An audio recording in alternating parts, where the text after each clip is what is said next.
tardes a todos. ¿Cómo les va? Qué alegría volver a encontrarnos, aunque sea virtualmente. Este, bueno, yo llegué un poquito tarde a la reunión porque estaba justamente luchando con una laucha dentro del auto, así que sí, estaba renegando ahí. Pero bueno, ya calculo que con venenos de por medio y un poco de limpieza se va a solucionar. Hablando de esto que decías vos, de ir preparando los autos. El mío es uno de los que hace un año que no se usa, entonces eh, estaba escuchando lo que decían ahí de Bahía. Creo que la gran mayoría somos de alguna forma de riesgo, así que bueno, nada, vamos a tratar de hacerlo lo más eh, dentro de lo que se pueda, hacer las caravanas, hacer la vuelta.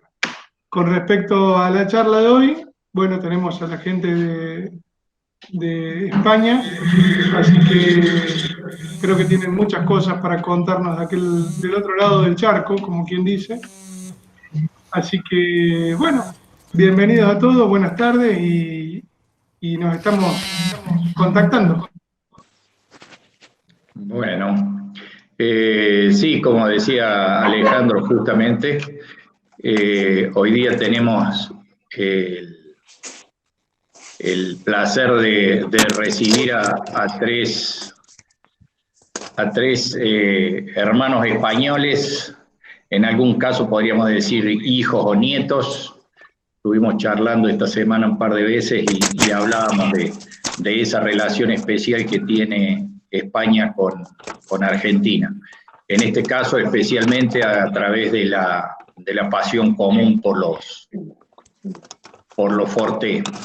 La charla está planteada como para que desarrollen. Les pediría a todos, Pablo, ya te silencio yo, pero la mayoría, el resto, por favor, si puede silenciar el micrófono eh, para el resto, ya está.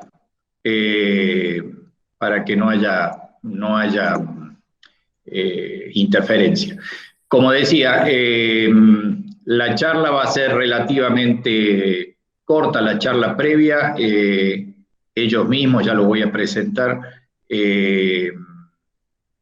dijeron que lo que más les interesaba justamente era la tertulia o la conversación que se pueda presentar después de la charla. Así que Vicente Ramos, Miguel Ortiz y Nafa, o José Ramón Nafarrete, de distintos lados, de distintos lugares de España. Ellos están ubicados en tres sitios diferentes.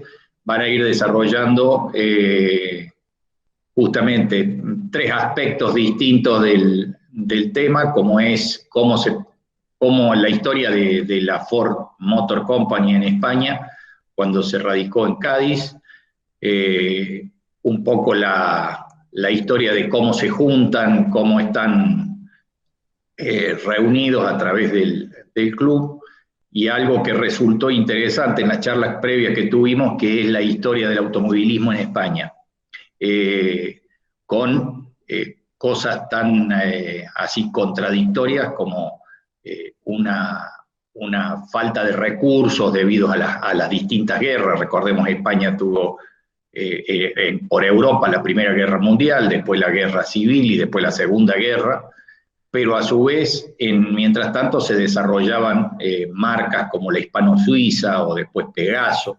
Así que va a ser un interesante repaso sobre toda esa historia, para después poder charlar entre todos. Ya veremos cómo lo coordinamos para que sea lo más ordenado posible.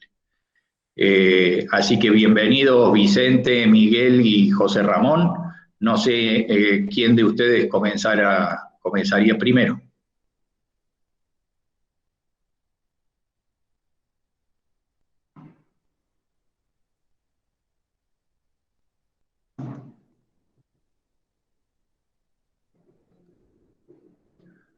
Tienen que buscar el micrófono.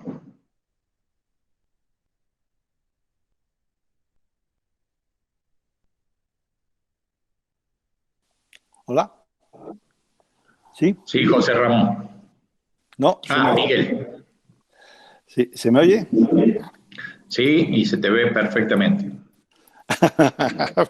Peor para ustedes que se me vea. Bueno, vamos a ver. Bueno, me presento, soy Miguel Ortiz, de Madrid, aunque ahora estoy refugiado por lo del virus en Segovia, en una casita de campo. Y bueno, más que charla es una breve historia, sobre el automóvil en general y el Forte en particular en España. La historia no, es muy diferente a la Argentina, del Forte me refiero, es muy diferente. Porque aquí la industrialización y la automatización, o sea, el acceso al automóvil, vino muy tarde, vino a partir del 50 y muchos, casi 60, con lo cual el Forte se quedó un poco descolgado de esta historia. El primer coche, empiezo ya un poco la historia, que me he hecho aquí unas chuletas que iré leyendo. El primer coche matriculado en España, según la Dirección General de Tráfico, es un cuadricicle, un Clement. Este se matricula en el año 1900, el 31 de octubre de 1900. Se matricula en Mallorca. Ese fue el inicio de la matriculación de automóviles, porque aquí se matriculaban según las provincias, unas matriculaban, otras no matriculaban. Dependía, cada una tenía una legislación separada. En España se inicia la industria del automóvil en 1903, con la fábrica hispano-suiza. Es realmente nuestra primera industria, nuestra primera fábrica de automóviles. Era un coche de lujo, un coche deportivo, competía o estaba en el segmento del Rolls Royce, de las grandes limusinas, y el primer coche que se matricula es en mayo del 1901, se matricula en San Sebastián. La razón que era donde más coches se matriculaban en España era en San Sebastián. La razón era porque era un sitio de veraneo de gente muy adinerada, de gente muy rica en aquella época. Y la proximidad a la frontera francesa hacía que estos coches, que en un principio era una especie de snobismo, era una especie de cosa divertida, tener un auto, tener un coche, no era ni mucho menos útil, era simplemente un estatus social. Alguien podía comprarse un juguete tan caro como un coche. Después, en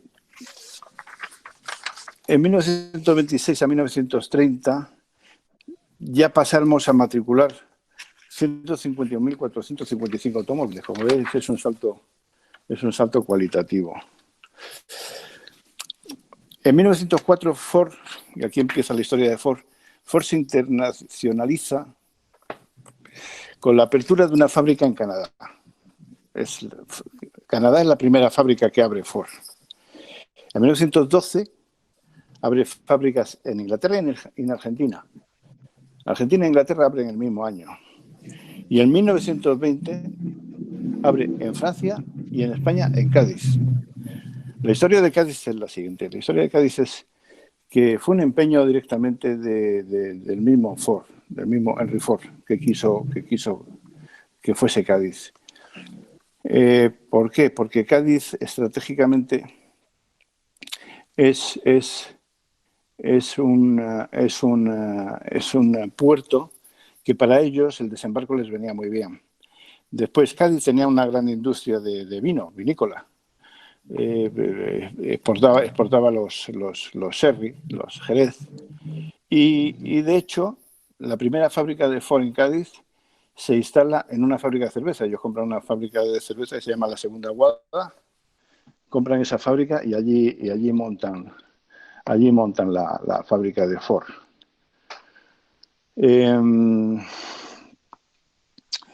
Habían desestimado Barcelona y habían elegido Cádiz. Barcelona, según parece, Henry Ford no la quiso coger porque era bastante más inestable en cuanto... Era un periodo de muchas huelgas laborales. Políticamente estaba muy convulsionada España. No había nada claro. Y Cádiz parecía bastante más tranquila que Barcelona. El primer coche empiezan a fabricar en 1920. En 1920 empiezan a fabricar camionetas, las TT y los Fortés, y tractores Forson. El punto geográfico para ellos era muy importante porque era la distribución del norte de África, del Magreb, todo Portugal y España. Pensamos que en España la producción de Fortés no tuvo nada que ver con lo que pasó en Argentina o con lo que pasó en otros muchos puntos. En España, en tantos años como de 1920 a 1900, por aquí tengo el dato, pero se me ha perdido, hasta el 23, eso del 20 al 23, se montaron 10.000 automóviles. No se llegaron a fabricar con componentes enteros, sino que venían todos los componentes y aquí se montaba. Después, ellos habían conseguido, y sigue habiéndolo en España, no sé que en Argentina supongo que también, hay una zona que llaman zonas francas. Esas zonas francas, que es donde ellos montan la fábrica, esa zona franca es una zona que se entiende que es extraterritorial. O sea, mientras que se está fabricando ahí, se está recibiendo la mercancía ahí por los barcos, no están pagando aduana, porque se entiende que no ha pasado al mercado nacional. Cuando el coche terminado pasa a venderse al mercado, le quitan impuestos y matriculan y ya está. Pero pueden mandar de una zona franca a otro país sin que haya pasado por aduanas, impuestos nacionales. De hecho, los Forson prácticamente todos se fabricaban para Irlanda. Se mandaban desde Cádiz hasta Irlanda. ¿Qué es lo que le pasa a Ford en Cádiz? Que aunque las cosas iban muy bien y los niveles de producción eran los correctos, era lo que se esperaba. Era pequeño, pero era también una fábrica muy pequeña. Era una pequeña fábrica de cerveza donde se montaban los Fortés. Se habían hecho 10.000 en 3 años. No son números para tirar cohetes comparado con los argentinos, pero bueno, tampoco las inversiones eran enormes. Solo tenían 300 operarios. Lo que les pasa a Ford es que de repente la legislación, bueno, no sé por qué parece que es igual que ahora. De repente el gobierno está sediento de dinero y quiere subir impuestos y quiere más dinero y quiere más dinero. Yo creo que desde entonces no han parado. Y les quieren quitar, no les quieren quitar, sino de hecho les quitan la zona franca y empiezan a decir que cualquier auto, que cualquier pieza que entre en territorio nacional tiene que pagar impuestos.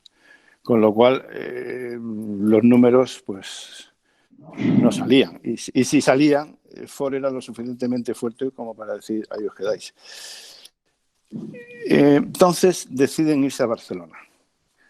Deciden irse a Barcelona porque con la nueva reglamentación tenían que tener más de un 10% de repuestos fabricados en España. Toda la industria auxiliar o la industria capacitada estaba en Barcelona.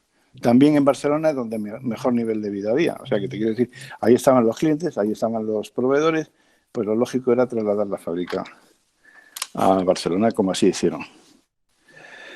En Barcelona lo hicieron después de estar fabricando en 1921, después de perder la zona franca en 1921, en 23 se traslada la totalidad de la producción a la zona portuaria de Barcelona.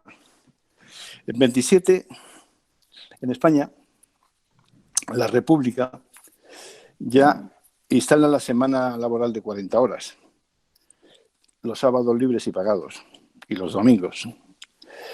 Y se empieza a sustituir el modelo T por el modelo A. Total, pues otra vez vuelve a pasar lo mismo. No salen los números. Como no salían los números, reducen la producción y se limitan a montar coches ya traídos de Estados Unidos, a traerlos ya montados y para poder distribuirlos.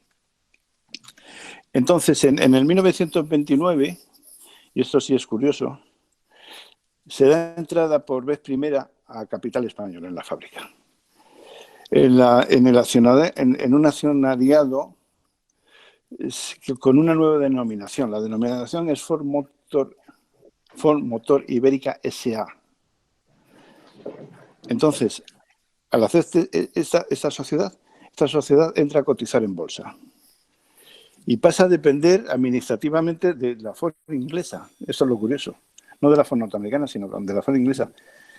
La firma de la Ford inglesa tenía todos los acuerdos, todos los derechos de utilización de patentes, y la fábrica de Barcelona acaba definitivamente en el cierre, que después la historia, esa fábrica de Ford de Barcelona ha sido la fábrica Nissan, que ahora también hay problemas porque están cerrando Nissan, y hasta ahora ha seguido viva, que es la fábrica que Nissan heredó de Ford. El Forte no ha sido como para ustedes los argentinos, que no hay familia que no haya tenido un Forte de una forma directa o indirecta. Prácticamente todo el mundo ha conducido un Forte, todo el mundo ha tenido un Forte. Aquí no, aquí era un coche más escaso.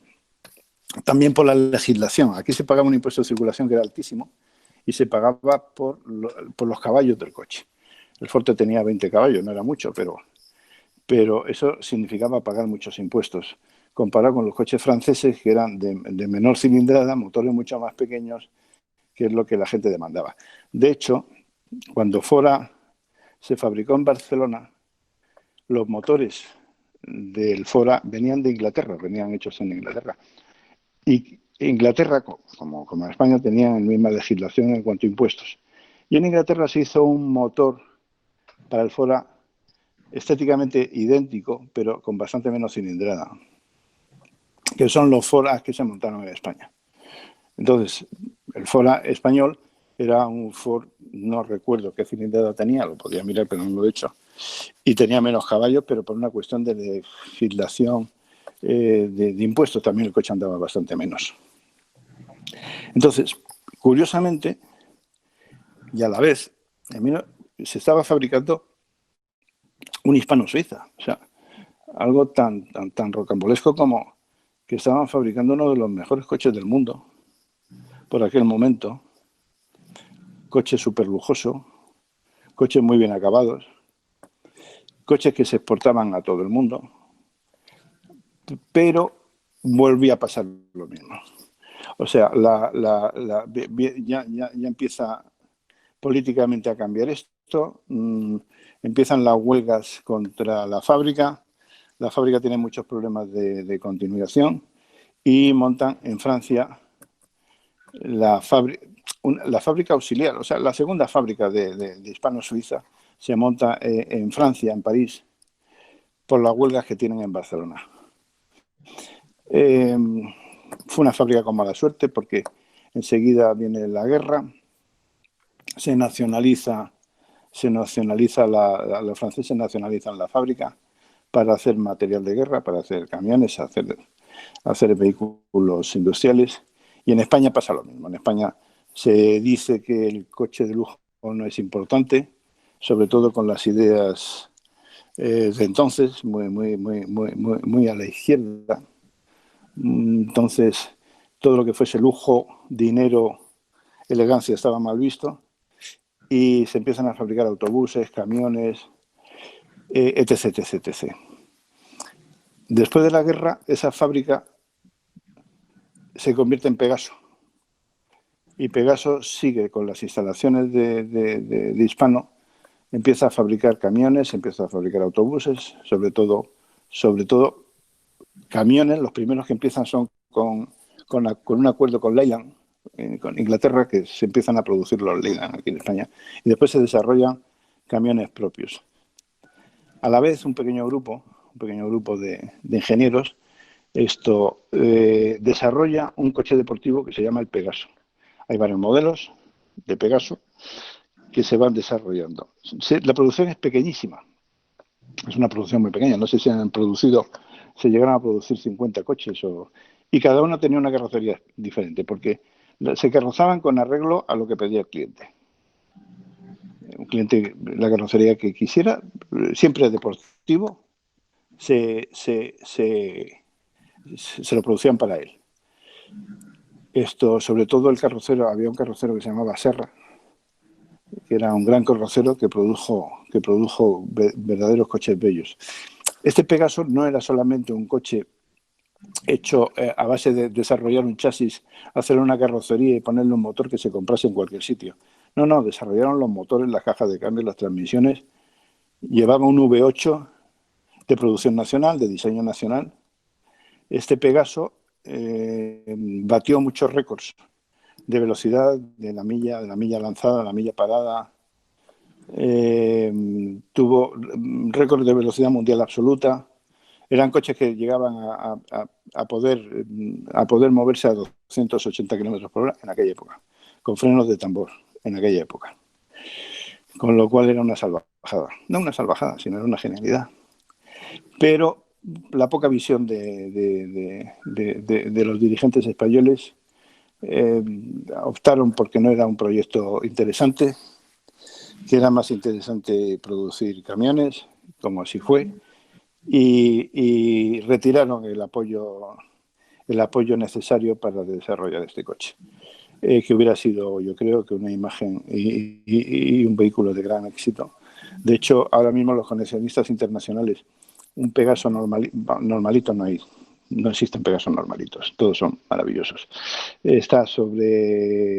Depende de las condiciones que pudiera estar, pero está entre el 1.000.000 y el 1.500.000 dólares, es el precio estimado de ellos.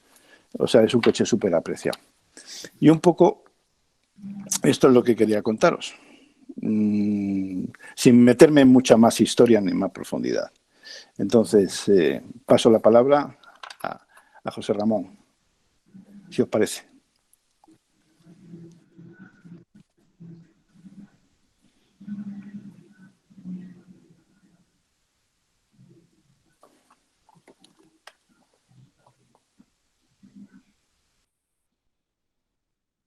Vamos a esperar que José Ramón encuentre el botón del micrófono.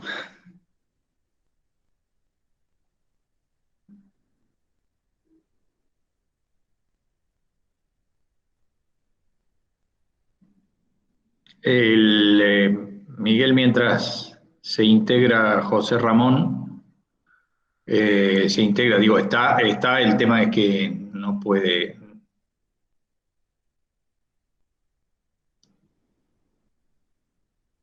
No tienes micrófono, Miguel, no se te escucha. Decía que os había hecho muchísimas anotaciones, tantas como todas estas. Pero no he querido castigaros. Entonces. ¿Pegaso hasta qué año funcionó, Miguel? Sí, hasta el año, por aquí, en los miles de apuntes que tengo, hasta el año, antes del 60 terminó la producción, antes del 60. Mira, aquí tomé cosas interesantes que no he dicho, que por ejemplo, que la primera agencia de Ford en Europa, la primera, no fábrica, sino agencia, Se fundó en España en 1907 y era para importar y vender los Fortes. Curiosamente, os doy un dato muy divertido. En 1907, después de la inauguración de la primera concesionaria, Ford ese año vende 5 coches en España. Eso era un dato. Eso era un dato para salir corriendo, pero bueno, ellos siguieron. Y el año siguiente, 1908, se vendieron 190 coches. Seguramente si yo comparo estas cifras con las que movíais en Argentina, eso se vendía en Argentina en 10 minutos o algo parecido. Sí, pero estamos hablando de los primeros años. Acá pasaba algo similar, en el sentido de que había una casa en la calle Lavalle, donde se vendían, los autos venían armados. Estamos hablando de 1907, 1908. Después comienza la producción más seria. Sí, sí. Después influyó mucho la decisión de la Ford de instalarse en España por una cuestión estratégica. Era bastante correcta.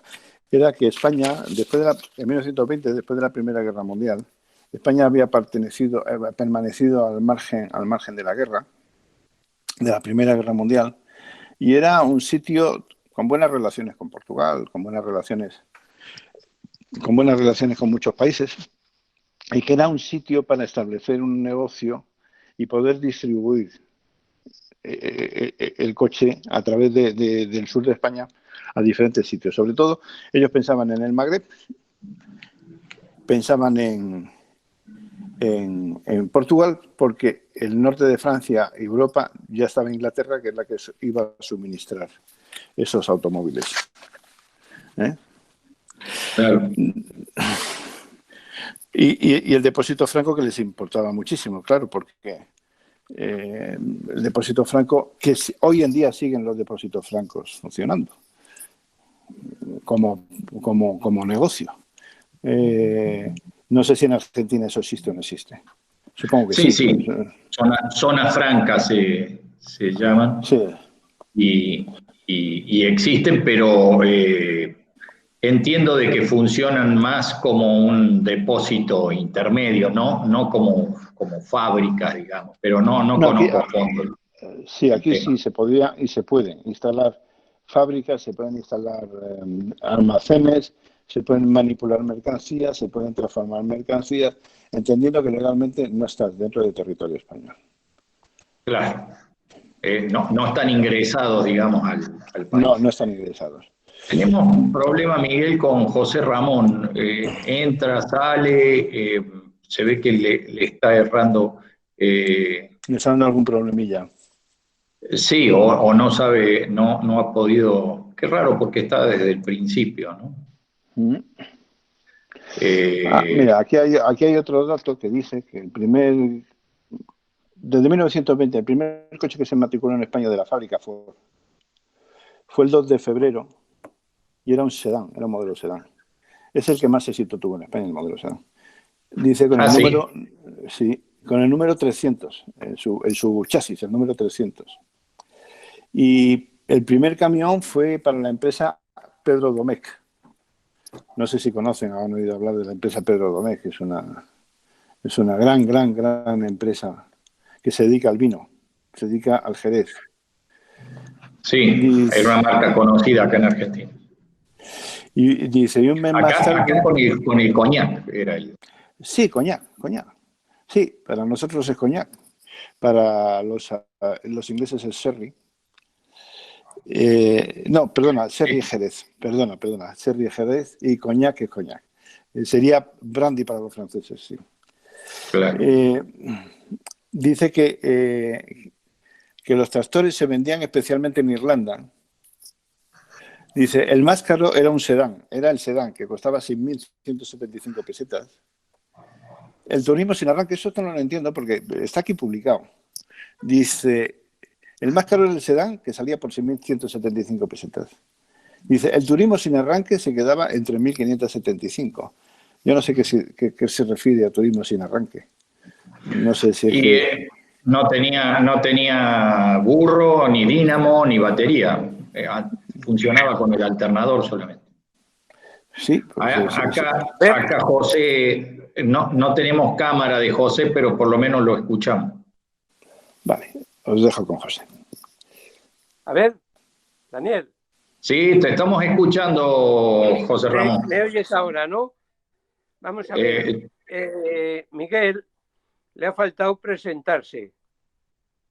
No, se presentó al principio. Ah, perdón.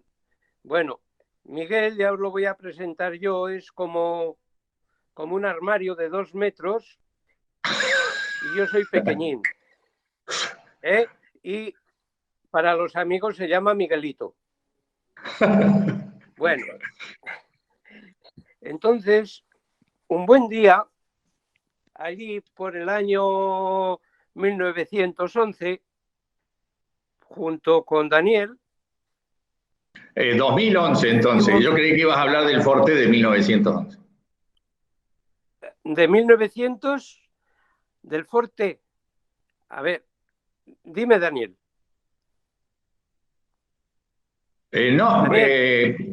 Dijiste 1911 con Daniel y ya entonces tendría 110 años sí, yo. No. En el año 2011, más o menos, teníamos una relación contigo de internet. Entonces, Miguelito y yo nos juntamos y es cuando en junio del 2012 hicimos la reunión aquí en La Rioja para formar el Club Forte de España, que tuvimos bastantes problemas para legalizar el nombre del club, que se llamase Club Fort. Bailey también nos echó una mano y a razón de entonces es cuando se hace el club. Formalizamos el club con todos los estamentos y todas las cosas. Daniel estuvo en la reunión. Bailey, por problemas de aviones, no pudo llegar a tiempo, pero bueno, llegó al día siguiente y ya le recibimos como se merece. Y bueno, a partir de ahí es cuando se empieza a formalizar el club y a hacer cosas. Al año siguiente, en el 2013, es cuando salimos a la carretera unos 14 o 15 coches entre Forte y Forá y hicimos el Camino de Santiago. El Camino de Santiago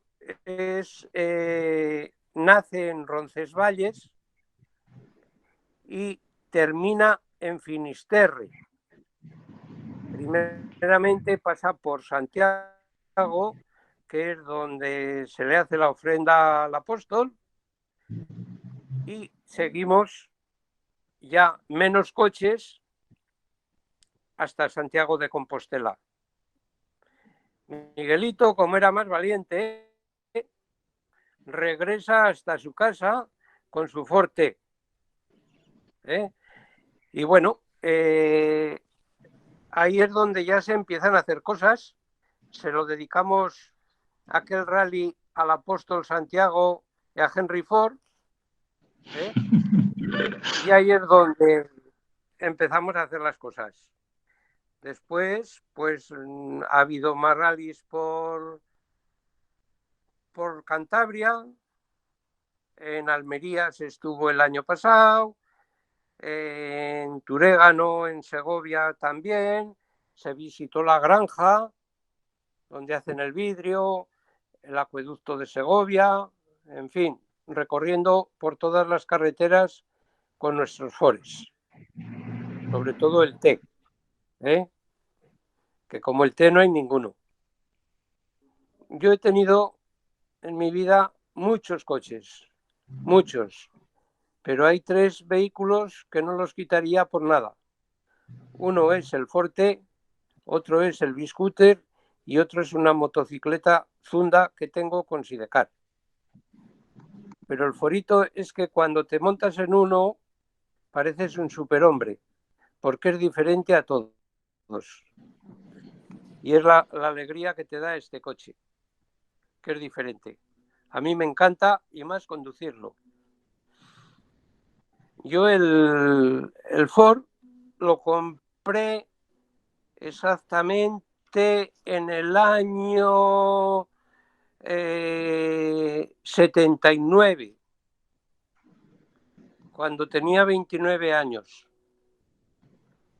Lo tuve que deshacer entero y a partir de cero empezar a montarlo. Porque claro, hoy es muy fácil, porque con internet aquí en España al día siguiente tienes todas las piezas en Estados Unidos. Yo lo tuve que hacer todo nuevo. Casquillos de ballestas, el grupo diferencial, la corona y el piñón de ataque, hubo que hacerlo nuevo y templarlo. Y aún sigue, y aún funciona. Y eso es lo que se hizo. Y vamos, el club pues está funcionando. Lo que pasa es que aquí en España pues hay menos modelos, o sea, menos coches vendidos. En mi casa, mi abuelo tuvo 2 Forester y un de Dion Button. Como bien ha dicho Miguelito, pues en San Sebastián mi abuelo tenía una fábrica de chocolates y de velas, porque claro, no había alumbrado eléctrico aquí. Y en San Sebastián, pues estábamos a 20 kilómetros de la frontera con Francia y se hacían muchas más cosas que aquí. Y veraneaba la gente adinerada. Normalmente venían de Francia con Bugattis y coches franceses, porque aquí el europeo se ha dado más que el Ford, que era de Estados Unidos. Y en la fábrica de Cádiz se montaron muy poquitos. Y esas son las cosas que os puedo contar. José, estoy presentando la foto de, creo que de tu Sí, de mi padre o de tu abuelo. A ver, en el de Dion Button, ese es mi abuelo, el que tenía la fábrica de chocolates y velas en San Sebastián. En el centro está un tío mío, el hermano de mi padre. Y en la otra fotografía está mi padre con los toreros, las manolas y el aguacilillo montado en el caballo para ir a la plaza de toros. ¿Qué son las manuelas? Sí, las manolas. Cuando hicimos el Club Forte, también estuvimos en una plaza de toros. No sé si tendrá Daniel aquella fotografía que hicimos dentro de la plaza de toros para guardarlos allí. ¿Te acuerdas, Daniel? En Nájera. Sí. Ahí la pongo. Sí. Bueno, entonces anduvimos en aquella concentración, cuando vino Daniel, por toda la Rioja Alta, por la estación de esquí de Valdezcaray, y luego ya estuvimos en un pueblo que se llama San Millán de la Cogolla, donde están los famosos monasterios de Suso y Yuso, patrimonio de la humanidad. Y el cura nos bendijo los coches a todos en la abadía que hay allí. Y ahí es donde se empezó a funcionar ya con los Fores. Por el Cantábrico hemos estado en muchos sitios, visitando todos los faros y, en fin, pues por todas partes. Hemos andado con ellos aquí en España. Y el más importante fue el Camino de Santiago. Y eso es lo que os puedo ir contando. Aquí Bueno, también el problema que tiene el T aquí en España es que le tienen miedo a andar con él, porque dicen que es muy difícil. Y es el coche más fácil que hay del mundo de conducir, pero aquí le tienen miedo y no andan con él. está bien. Anda en él hasta nuestro buen amigo, que también se ha debido de conectar, Segarra, y ese sí que es un poco torpe, pero anda con él, Luego me pegará, porque como es más grande que yo, me pegará, pero en fin, es la verdad. Juan Segarra anda muy bien ya con su forito. Yo no tuve ningún problema porque mi padre se acordaba perfectamente de cómo andaban y yo, vaya, después de conocer toda la mecánica y desguazarlo entero, no tuve ningún problema. O sea que eso es. Bueno. Muchas gracias, José. Sí, Miguel. Soy Miguel. Segarra te va a matar. Y yo no te voy a defender. Oye, que yo lo he copiado de ti y de Vicente, lo que es un poco torpe, pero bueno. Sí. Ya me perdonará. Os voy a contar una cosa que me han contado esta semana, pero no es un chiste, es una cosa cierta y me hizo muchísima gracia. Aquí en Turégano, que es donde estoy yo ahora, había un taxista, te estoy hablando de 1930, 1940, había un taxista, el taxista de Turégano tenía un Forte. Y aquí en Turégano los inviernos son tremendos, pueden caerte de los 7, 8 grados bajo cero con una facilidad tremenda. Y entonces este taxista, una de las concesiones que tenía fijas, era las dos maestras que vivían en Turégano, las tenía que llevar a las escuelas de unas aldeas que hay alrededor, a pocos kilómetros, a 15 kilómetros, 10 kilómetros. Tenía dos profesoras que eran hermanas, a una la dejaba en una escuela y a otra se la llevaba a otra escuela todas las santas mañanas. Después iba a las escuelas, las recogía y las traía a su casa. Era un contrato que tenía entonces con el Departamento de Cultura o de Escuelas o lo que fuese, el que fuese. Total, que una mañana, muy temprano, porque estas salían a las 7 de la mañana, estaban las dos sentadas en la parte de atrás del coche y el taxista, este señor de aquí de Turégano, estaba con la manivela intentando arrancar el Forte y dándole vueltas, y el coche hacía flos, pero eso no arrancaba ni para atrás, flos. Cuando pasa media hora, le dice una de las profesoras al taxista: don fulanito, que no sé cómo se llamaba, ¿no cree usted que ya le ha dado cuerda suficiente para llegar a las escuelas?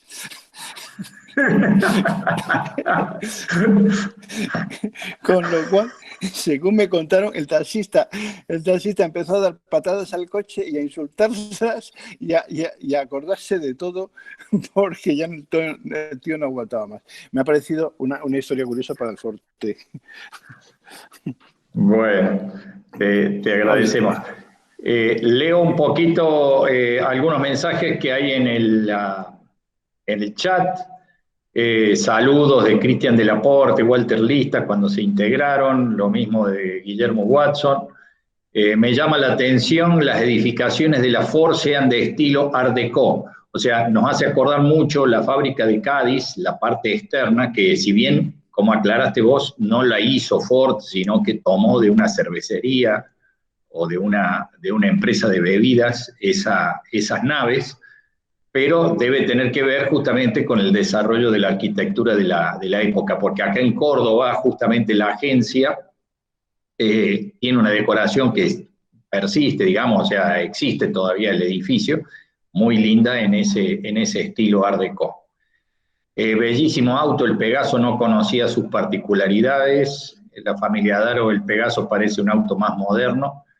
Y pregunta Watson, ¿en España la matriculación la hacía un registro nacional desde el inicio del automóvil en ese país? No, no. Al principio se registraba cada provincia, cada ciudad, se registraban los autos por su cuenta. De hecho, no estaba unificado ni la dirección de circulación. Madrid circulaba por la izquierda, Barcelona circulaba por la derecha. No estaba ¿Sí? unificado. Sí. Después ya se llegó a unificar. Después ya se llegó a unificar y ya la DGT, la Dirección General de Tráfico, que entonces pertenecía al Ministerio de Obras Públicas, me parece que empezó Obras Públicas, Sí. la que unificó todo esto, y ya sí, las matriculaciones ya fueron nacionales. Ya fueron nacionales, pero fue a posteriori, ¿no? Al principio no. Bueno, como le había manifestado al principio, justamente Miguel, José Ramón y Vicente, que anda por ahí pero se está escondiendo, habían planteado de que les interesaba justamente establecer una charla con nosotros, con las preguntas. Así que si lo hacemos ordenadamente, el que quiera preguntar, que pregunte y esperamos que la respuesta por parte de alguno de ellos y así lo vamos haciendo de a uno. Me llamaba la atención, Miguel, ese tema de que en un mismo país hubiera dos sentidos de circulación al mismo tiempo. ¿Eso hasta qué año fue, digamos, que no era el mismo sentido de circulación? No te lo podría decir exactamente. Sé que se unificó pronto, por el año veintitantos. Por el año veintitantos se unificó. Pero en un principio no, en un principio era... Cada ciudad tenía su reglamento, cada zona tenía su reglamento. O sea, Barcelona estaba circulando Barcelona circulaba por la derecha, Madrid circulaba por la izquierda. Tú imagínate un tipo que entonces hubiera cogido un auto, se hubiera hecho el viaje a Madrid-Barcelona, en algún punto no sé cuál, tendría que haber cambiado de dirección.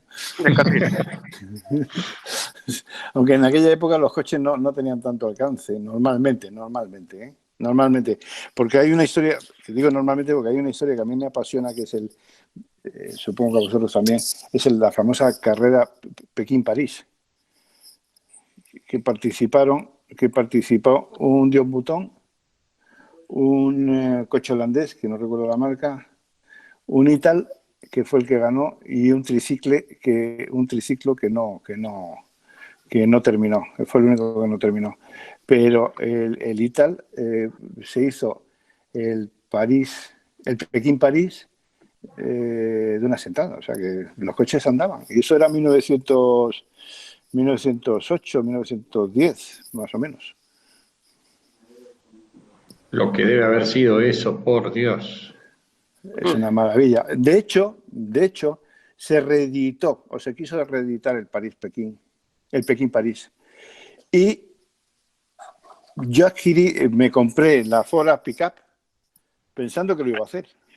Pensando que me iba a hacer el París-Pekín. De hecho, me prescribí, hubo una prescripción en la cual yo me apunté. Bueno, pero ahora, Miguel, se está haciendo París-Madrid, en conmemoración a aquello, que te mandaré fotografías de los coches, Daniel. Sí, porque no me he enterado.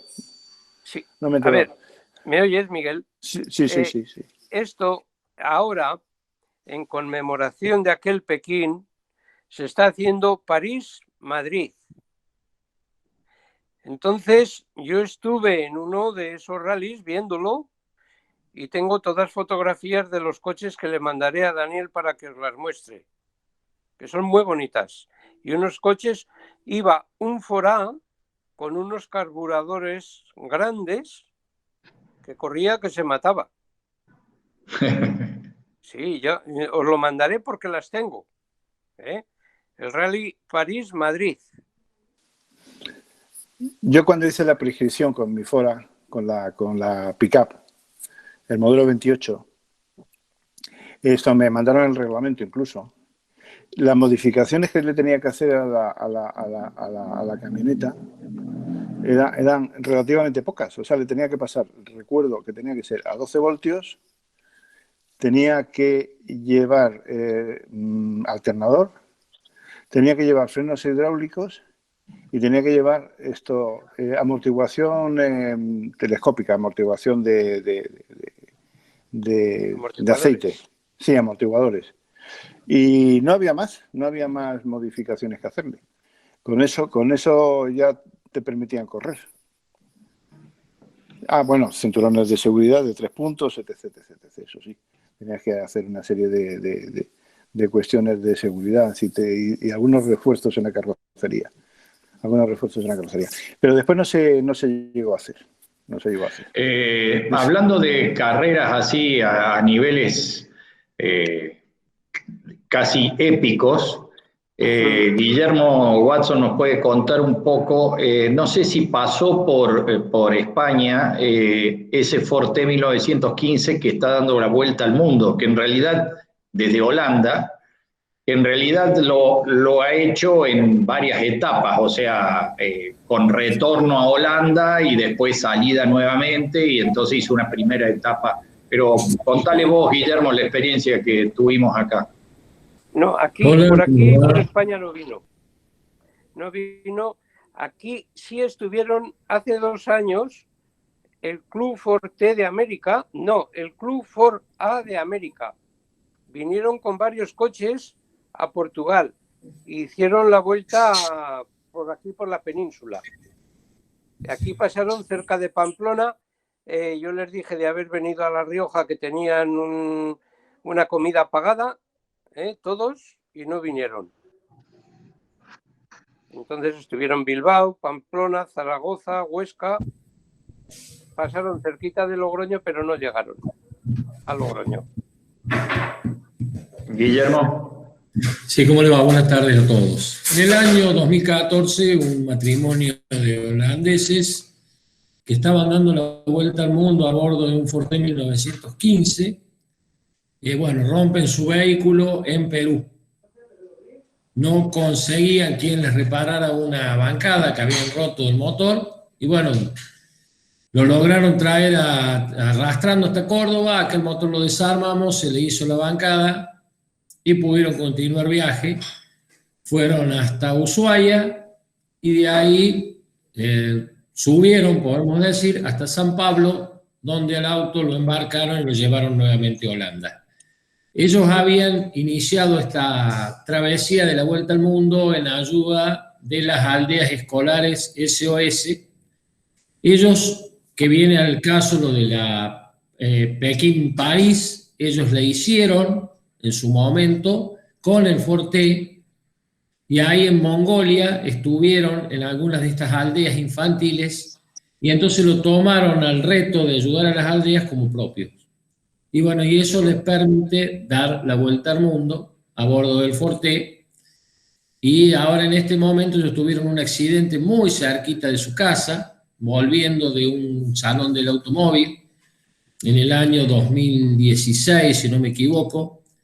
Un camión, se duerme el camionero y ellos traían el Forte sobre un tráiler, sobre un carretón, tirado por la camioneta que siempre los acompañó, una Land Rover Defender.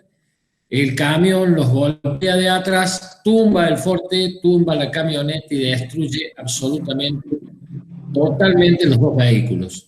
Gracias a Dios, a ninguno le pasó absolutamente nada, salvo el susto. Al vehículo lo reconstruyen, lo vuelven a la vida nuevamente. Hay una anécdota que me habla por teléfono Dirk, mejor dicho, me manda un mail pidiéndome que le consiguiera todas las calcomanías. Calcomanías son los stickers y los escudos que el auto le habíamos puesto aquí en Córdoba. Así que con Daniel, con Ale, Jorge, nos pusimos acá a recolectar calcomanías de la Asociación Cordobesa, el primer club Forte de la Argentina, de algunos clubes de San Juan, de Río Gallegos, de Comodoro Rivadavia, de Mendoza. Y a todos esos se los pusimos en un sobre porque ellos querían calcomanías originales, no querían que les mandáramos los PDF para ellos repetir las calcomanías, sino querían calcomanías originales. Así que les pudimos mandar las calcos y ellos se las pegaron al auto y hicieron una parte siguiente del recorrido, que era cruzar Nueva Zelanda y Australia. Yo creo que terminaron ese recorrido y volvieron a Holanda, y ahí ya los tomó este bendito asunto de la pandemia, y hasta el año que viene calculo que no van a seguir. Otra particularidad que tiene el automóvil Forte es que tiene modificada prácticamente completo el motor, tiene diferencial de Forbeck, tapa de cilindros de aluminio, bomba de aceite de Volkswagen Escarabajo, refrigeración por electroventilador, tiene una caja Chicago y adosado atrás un diferencial Ruxtel. Las ruedas, eso sí, son las originales de palo de la época. Eso me comentó cuando estuvo en la escuela. Y bueno, el auto tiene filtro de aire, tapa, como ya dije, tapa de cilindro de aluminio, tiene encendido electrónico, o sea, una suspensión que nosotros cuando llegó el auto con Daniel lo estábamos esperando con la llave media pulgada y la llave de un 9/16 de pulgada para empezar a armar todo el auto, y cuando vimos lo que era dijimos, estamos fritos, esto no lo desarmamos ni lo armamos.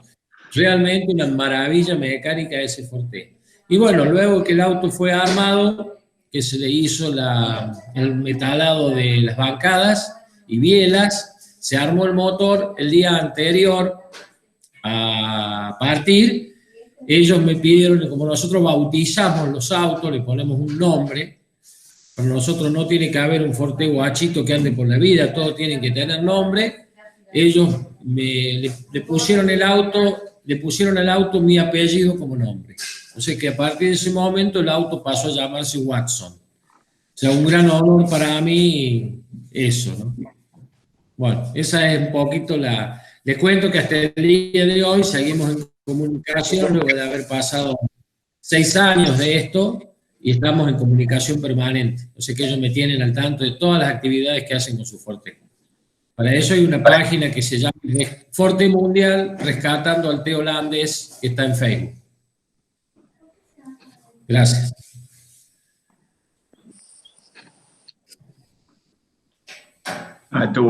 Estuvo interesante la experiencia, y después ahí tengo todas las fotos le sacamos fotos porque estuvo 10 días, estuvieron hasta que se reparó la bancada esa, y realmente era digno de verse todas las modificaciones y las adaptaciones para hacerlo tan confiable como para dar la vuelta al mundo. En realidad van a dar más que una vuelta al mundo, y esa idea surgió en un viaje inicial que habían hecho, en la cual pasaron por Mongolia, era de Pekín, y ahí me vino el recuerdo, creo que era Pekín-París, o sea, lo hacían como a la inversa, y pasaban por Mongolia y vieron el tema de las escuelas, y de ahí quedó el tema de darle un objetivo al viaje que tenían. Y tenemos hermosos recuerdos con Guillermo de una noche que pasamos ahí cantando ellos en mongolés, creo que era una canción muy, muy linda. Pero me hiciste acordar, Miguel, eso de Pekín-París, con este tema. Así que no es imposible, y si querés luego te puedo compartir las fotos de la preparación mecánica que tenía este auto, que realmente es digna de verse. Eso es interesante, Daniel. Daniel. Sí, te escucho. Que eso es muy interesante, saber las modificaciones. Bueno, sí. Las voy a poner y les pongo el link en el grupo del WhatsApp para que puedan verla en detalle. Pero realmente tenía una preparación. Bueno, y Dirk conocía el auto, de hecho que él había hecho las modificaciones, así que con Guillermo me acuerdo que deben haber llegado a las 10:30, 11 al taller de Guillermo, y a las 5 o 6 de la tarde teníamos el blog ya sacado, listo para mandar como si fuera en boxes, en una carrera de velocidad. Estuvimos trabajando todo el día, éramos 3 o 4, y pudimos sacar el blog, que después la gente que le hizo la reparación como contribución no les cobró absolutamente nada. Sería interesante ellos ahí que están en Europa, que se comuniquen con Dirk, con Trudy. Es gente muy, muy, muy amable, muy querible, y por ahí pueden llegar a entablar una muy linda relación. Ellos viajan siempre a Francia, saben estar en el salón Retromóvil, van con su auto, porque el auto es muy reconocido allá. Si tienes creo el que correo, no lo puedes mandar. Que sí. Daniel, si tienes esta misma noche les pongo todas las fotos con los detalles ahí. Vale. ¿Y el correo de ellos? Muy amables. No, lo pongo con libre acceso, con un clic desde el grupo de WhatsApp, ahí acceden. Vale. Hay una página, Ford Model Tour, creo que se llama. Ahí te voy a tener que sale todo, hasta el último detalle de su viaje. Es una gente muy amable, muy, muy amable. Sí. Pues nos mandas. Sí. Nos ponemos en contacto, y si hacen alguna cosa por allí, pues ya iremos. Bueno, sí, ustedes están cerca. Eso es lo lindo de y después hay otro que está con un automóvil y con sus hijos dando también una vuelta por ahí, ¿no? Pero ese no lleva un Forte. Un argentino, sí. Creo que ya volvió Guillermo, ¿no? San Pablo. Andaba por ¿San Pablo está? Andaba por ahí, creo. No se aguanta. Y sí, se criaron directamente todos, pero era, ¿cómo era la marca del auto? El auto es un Graham Page del año 29 y ellos se llaman Candelaria y Herman Zapp. Sí, eso.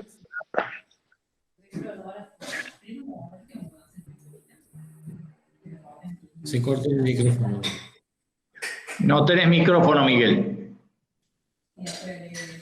Que esos señores sí creo que estuvieron por España. Sí, escribieron un libro y con eso van ayudándose a financiar el viaje. Eso sí los tuve contacto, los vi por aquí, sí. Muchos de los que están aquí los conocen personalmente a ellos, porque estuvieron en muchos clubes, así que creo que la mayoría lo deben conocer personalmente a Germán y a Candelaria.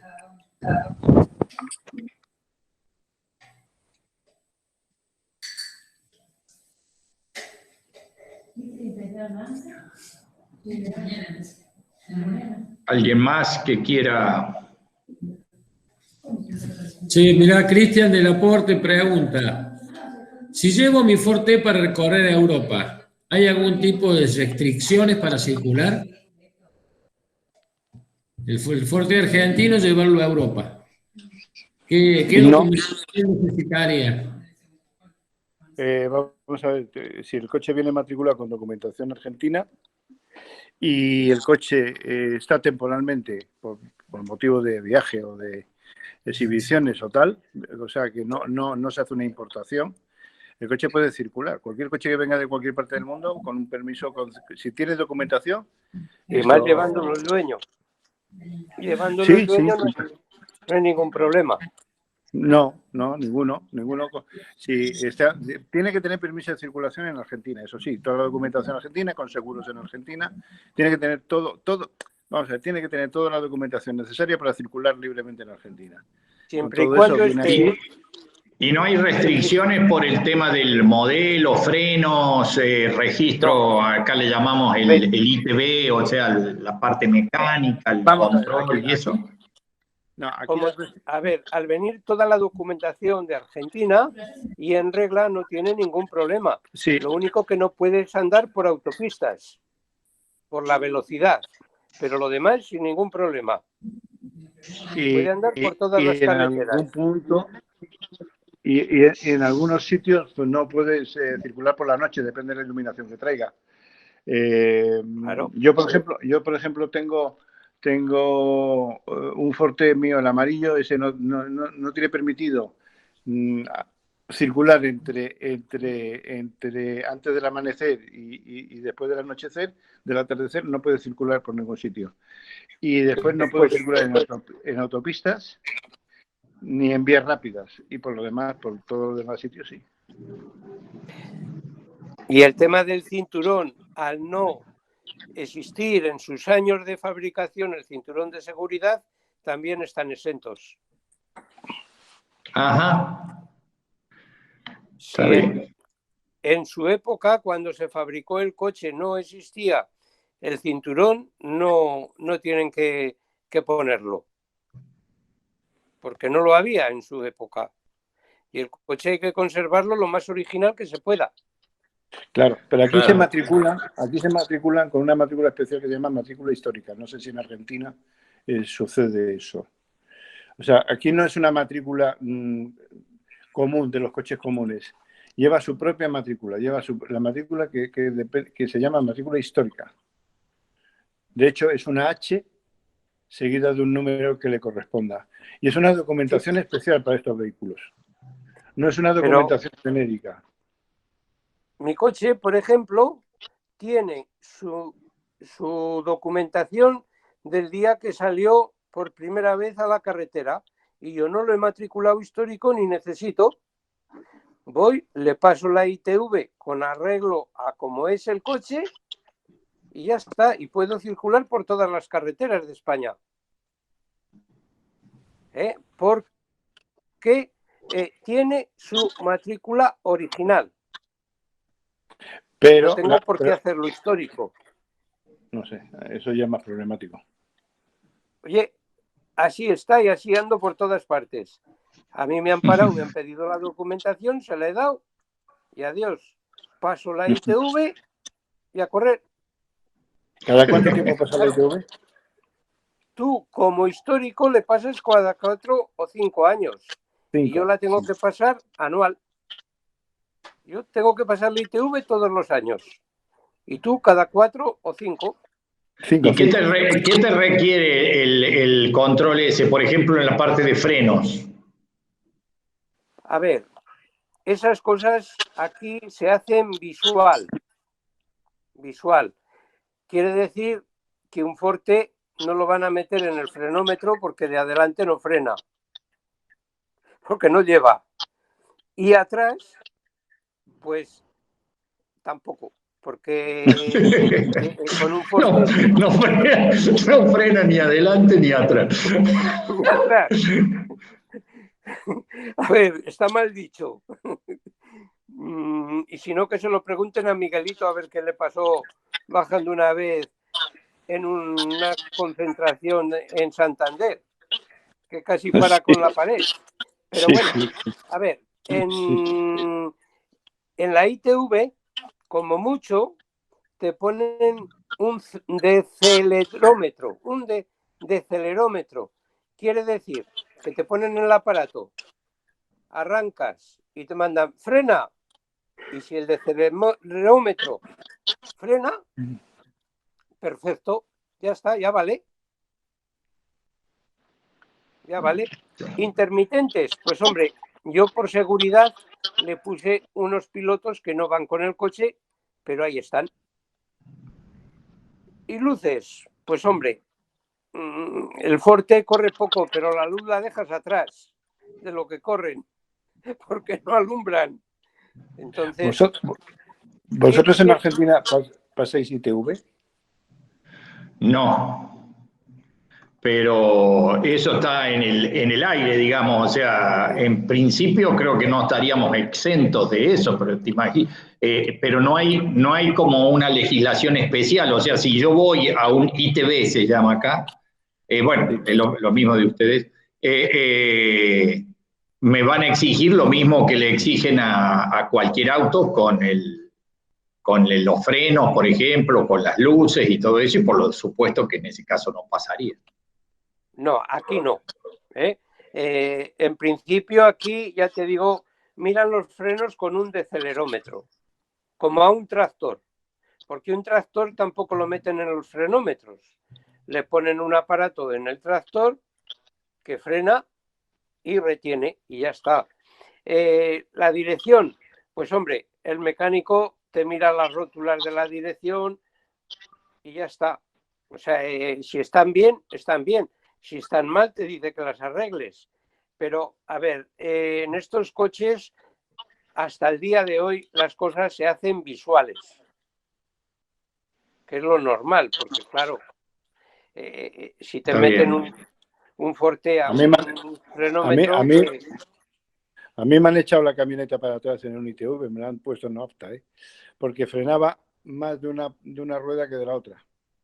bueno, depende con quién pilles, pero claro, en un frenómetro no se puede meter un cacharro de estos, porque entonces lo desarmas.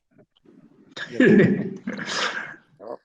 Entonces, a ver, la ley dice eso, que hay que hacerlo visual. Entonces tú, a tus Eso dice coches, la ley, yo no lo sabía. como son históricos, le pasas la ITV cada 4 años o 5, no me acuerdo si son 4 o 5. Y el Depende mío, como... del tiempo, depende del tiempo. Acá Guillermo Palumbo dice justamente que hay una legislación ya de ITV y hay un apartado para autos clásicos, exactamente, pues igual que aquí. Entonces, yo con el T, cuando he ido, digo, alá, cógelo tú, yo no tengo por qué montarme. Claro.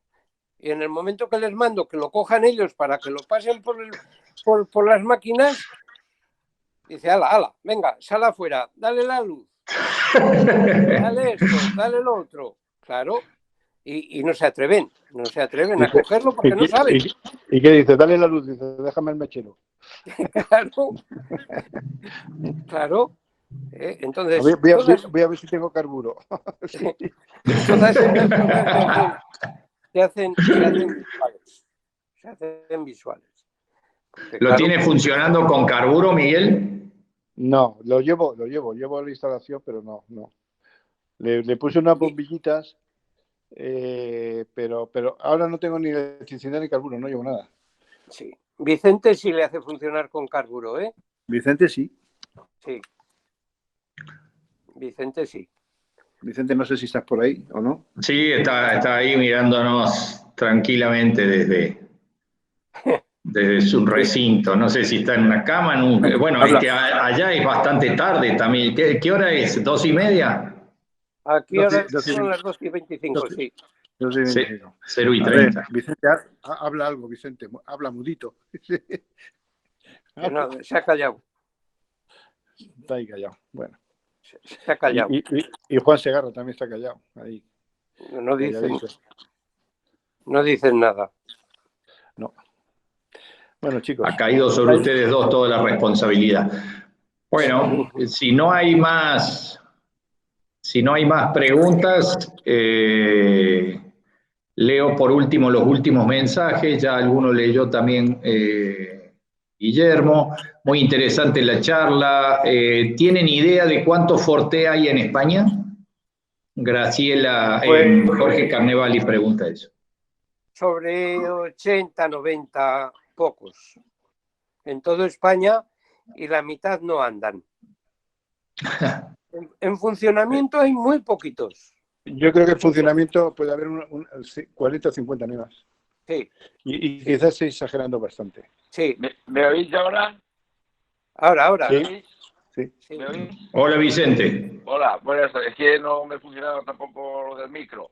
Que, vamos, lo que ha dicho José Ramón tiene una parte verdad y otra parte mentira de la ITV. Si no lo hacen histórico, entonces tiene que pasar una ITV como un coche normal. Lo que pasa es que aquí en España hay 17 Españas. Y dentro de esas 17 Españas siempre hay quien tiene amigos en la ITV y en muchos sitios, que es el caso de José Ramón. No. Aquí no nos miran el coche porque al hacerlo histórico se hace un proyecto nuevo y entonces se dice que el coche no lleva frenos, que el coche no lleva luces, que el coche no lleva marcha atrás, que el coche no lleva muchas cosas. Y ese proyecto va a industria, que es el que lo prueba lo histórico y estás exento de que te miren todas esas cosas en la ITV. Pero si no tienes la matrícula histórica, por ley, te lo tiene que comprar la misma legislación vigente.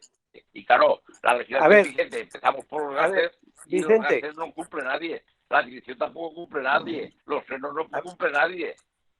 Te lo digo porque yo tengo uno que en la documentación no me han puesto el centro de frenos, y me hacen frenar por el frenómetro. Y el problema es que no, una vez está el histórico y una vez estará por el proyecto histórico, aquí en la Comunidad Valenciana no puede rectificarlo. Y tengo muchos problemas cuando tengo que pasar la ITV. Muchísimos. Sin embargo, en los otros, donde sí que está escrito en la ficha técnica del coche, al hacer el histórico, que está exento de frenada, es lo que tú has dicho, José Ramón. Te ponen el aparatito de frenar, te hacen andar 10 metros y si... Dime. Pues así me lo han hecho frenar a mí. Dime, José Ramón. Entonces, vamos a ver, ¿qué más tiene tu coche que no tenga el mío? ¿El tuyo es histórico y el mío qué es? José Ramón, sí. José Ramón, Sí. el proyecto de hacer los históricos, un ingeniero hace el proyecto eximiéndolo de frenada, eximiéndolo de luces, eximiéndolo de muchas cosas. Bueno. ¿Entiendes? Por eso son las matrículas históricas. Sí. Si no haría falta sacar la matrícula histórica. Vamos a ver, Vicente, creo que llevo yo bastantes más años que vosotros con estos temas y tienes más amistades que nosotros. No. Cuando un coche se ha estado haciendo histórico es porque no tenía documentación. Incluso a ese señor... No. No tiene que ver una cosa por otra, José Ramón. No tiene que ver una cosa por otra. Sí. Porque te pongo un ejemplo esos fácil. Coches que se matriculan históricos pueden llegar a ser hasta robados. Fíjate lo que te estoy diciendo. Pero ese es otro caso aparte. Luego entonces... Te pongo un ejemplo fácil. Tú cogete un 600, un coche de hace 30, 40 años, que no lo han hecho histórico. Porque hay mucha gente que tiene un 4L, un 4 latas, un 600, un Renault, y cuando llega y coches más modernos, y Opel de hace 15 años, y cuando llegan a ITV, como está el Euro 1, el Euro 2, el Euro 3, el Euro 4, solamente por contaminación no les pasan. Y esos coches no están rotos. Lo que pasa es que cuando salieron al mercado, pues no estaban las reglas tan exigentes que hay ahora de contaminación. Y ahora esos coches los tumban y no les dejan pasar. Y el motor está impecable. Pero claro, entonces no se exigía los límites de ahora. A ver, lo mismo me puede pasar a mí con un coche moderno de hoy en día. ¿Cómo? ¿No te lo he oído?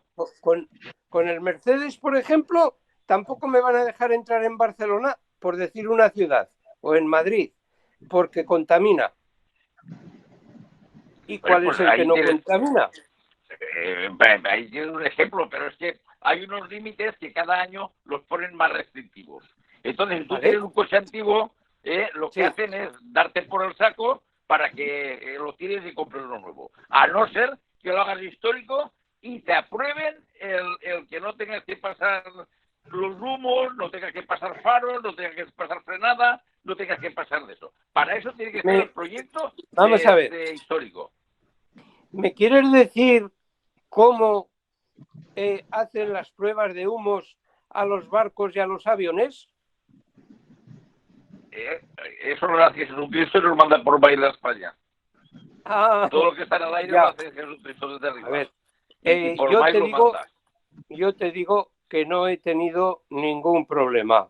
Ven, José Ramón, pero tu caso es reñido. Bueno, a ver, Vicente, he reñido con el ingeniero de una ITV, que ya no voy allí y voy a otra. Y me pasa lo mismo. Cada uno de una manera. Cada uno. Creo que hay legislaciones o en estos casos nos pasa a nosotros también en Argentina, que muchas veces depende de las personas que nos encuentran o que tienen que hacer el control determinado. Les quería leer unos últimos mensajes, en todo caso. Alfredo de Lorenzo dice que en Buenos Aires hay un protocolo para los té, para ver si funciona la construcción de nalgas. Y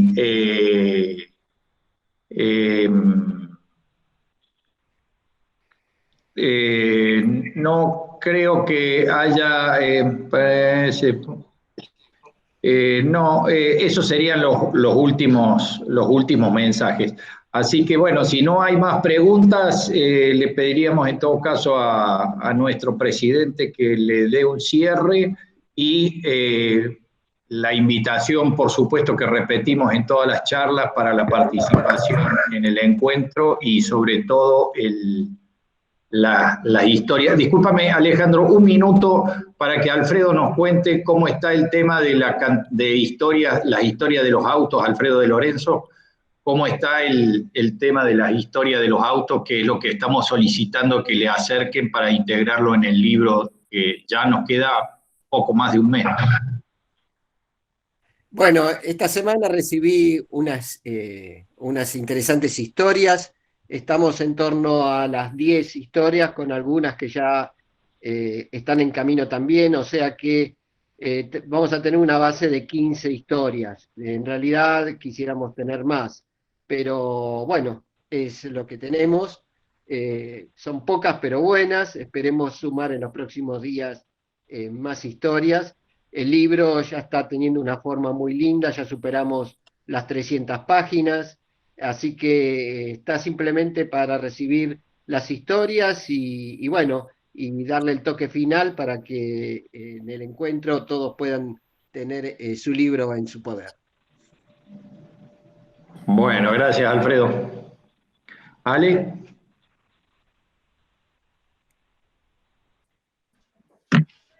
Bueno, la verdad que muchísimas gracias, José, Miguel y Vicente. Muy entretenido la charla, muy parecido a lo que tenemos acá en cierta forma. Así que bueno, muchísimas gracias por habernos contado un poco de por aquel lado y de conocer un poco más y compartir un poco más cosas con ustedes desde aquí. Muchísimas gracias. Con respecto al libro, Alfredo, bueno, estaría bueno que manden más historias, así podemos agrandar el libro, que estaría muy bueno. Y bueno, nada más. Desde aquí, desde Argentina, muchísimas gracias para todos. Y nos estaremos viendo en la próxima charla, que no sé si tenemos otra charla de acá al encuentro, Dani. Sí, estamos viendo de invitar a los amigos chilenos justamente para dentro de 15 días. Todavía no tengo confirmación. En cuanto está, lo vamos a estar anunciando, digamos, eso. Perfecto, bueno, entonces no me queda nada más para decirles, solamente muchas gracias y nos estamos conectando prontito. Un abrazo muy fuerte para todos. Sí, y gracias especialmente a los españoles que han aguantado hasta esta hora, para ellos es bastante tarde. Cierto, Gracias cierto, a vosotros. es verdad, me había olvidado del cambio horario que tenemos con ellos. Muchísimas gracias por Gracias aguantar. a todos. Un saludo, Venga, un saludo hasta para luego. todos y muchas gracias. Igualmente. Hasta luego. Gracias y los esperamos. Hasta luego a todos. Bye.